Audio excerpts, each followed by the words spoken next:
এই ধৰ্মৰ ভিতৰত যি বিভ্ৰান্ত, সেই বিভ্ৰান্ত বস্তুটো মানুহে বুজিব লাগিব যে গৰু বিক্ৰী কৰিব লাগে বা গৰু বিক্ৰী কৰিব নালাগে। তো ঠিক আমি দেখা পাইছোঁ যে গৰু কুৰবানীক লৈ বহু মানুহে বিতৰ্কিত সৃষ্টি কৰি আছে।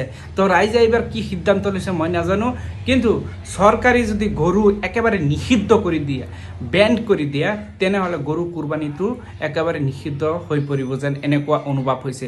কিন্তু ঠিক তেনেকুৱা কৰিছেনে? কৰা নাই। গৰু বিক্ৰী হৈ আছে, গৰুৰ ব্যৱসায় চলি আছে, গৰুৰ সিন্ডিকেট হৈছে, গৰুক লৈ বহু ৰাজনীতি চলিছে। কিয়? কেৱল মাত্ৰ গৰুক লৈ।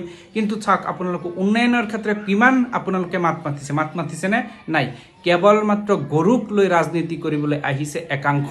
এতিয়া সমাজৰ ভিতৰত যি মুছলমান সমাজৰ ভিতৰত যদি এনেকুৱা পদক্ষেপ লয় যে গৰু আমি কুৰবানী নিদিওঁ, গৰু আমি বিক্ৰী কিনা বেচা নকৰোঁ, তেনেহ'লে প্ৰভাৱটো কাৰ পৰিব? নিশ্চয় আপোনালোকে গম পাইছে যে কাৰ ওপৰত পৰিব। আজি চাওক হিন্দু ধৰ্মাৱলম্বীৰ মানুহে হয়তো গৰু নাখায়, কিন্তু মুছলমান ধৰ্মাৱলম্বীৰ মানুহে গৰু খায়। আজি গৰু খোৱা বন্ধ হ'লে গৰুৰ বিক্ৰেতাও কিন্তু বহুত কমি যাব। আজি চাওক ভাৰতবৰ্ষৰ যি পৰিৱেশ আমি দেখা পাইছোঁ, এটা হিংসাত্মক ঘটনা যেন হৈ পৰিছে। তো ইয়াৰ ক্ষেত্ৰত যদি আইন আনে, তেনেহ'লে এইটো সমাধানটো হ'ব যেন লাগিছে। কিন্তু যিসকল মানুহে গৰুৰ লগত জড়িত হৈ আছে, পৰিয়ালটো পোহপাল দিবলৈ কেইটামান গৰু পুহিছে, ইয়াৰ ক্ষেত্ৰত যদি আজি চৰকাৰী হওক ৰাইজৰ হওক বাধা হৈ পৰে, আজি হিন্দু ধৰ্মাৱলম্বীৰ মানুহ বহুতে গৰু পুহি নিজৰ পৰিয়ালটো পোহপাল দিয়ে, তেনে ক্ষেত্ৰত যদি আমি চাব যাওঁ, কিন্তু হিন্দু ধৰ্মাৱলম্বীৰ মানুহৰো কিন্তু বহুত এটা হাহাকাৰৰ পৰিস্থিতি সৃষ্টি হ'ব। তো ঠিক তেনেকুৱা পৰিৱেশ এই ভাৰতবৰ্ষত প্ৰভাৱ পৰিছে। তো ইয়াৰ সমাধান কি? ইয়াৰ সমাধান আপুনি মই সকলোৱে ওলাব পাৰিমনে? যিসকলে হিংসাত্মক ঘটনাটো বৃদ্ধি আকাৰত লৈ গৈছে, সেইসকলতো কেৱল মাত্ৰ সাম্প্ৰদায়িক সৃষ্টি কৰিবলৈ তেনেকুৱা ঘটনা সংঘটিত কৰিব বিচাৰিছে। কিন্তু আপোনাক ক'ব বিচাৰিছোঁ, এইবাৰ যিসকল মুছলমান মানুহ আছে, আপোনালোকে সকলোৱে মিলি এইবাৰ গৰু কুৰবানী কৰাটো বন্ধ কৰক। আৰু যি প্ৰভাৱটো পৰে আপোনালোকে চাওক যে গৰু কুৰবানী কৰাৰ ক্ষেত্ৰত কাৰ ক্ষতি, লছ, লাভ, লোকচান হৈছে, সেইটো কিন্তু আপুনি স্পষ্ট হ'ব পাৰিব।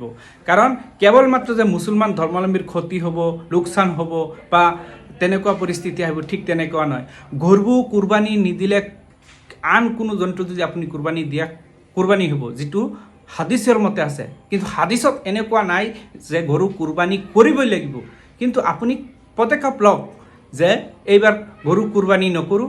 গৰু কুৰবানী নকৰাৰ কাৰণে কোনে প্ৰতিবাদ কৰিব আহিব, সেইটো আপোনালোকে চাওক।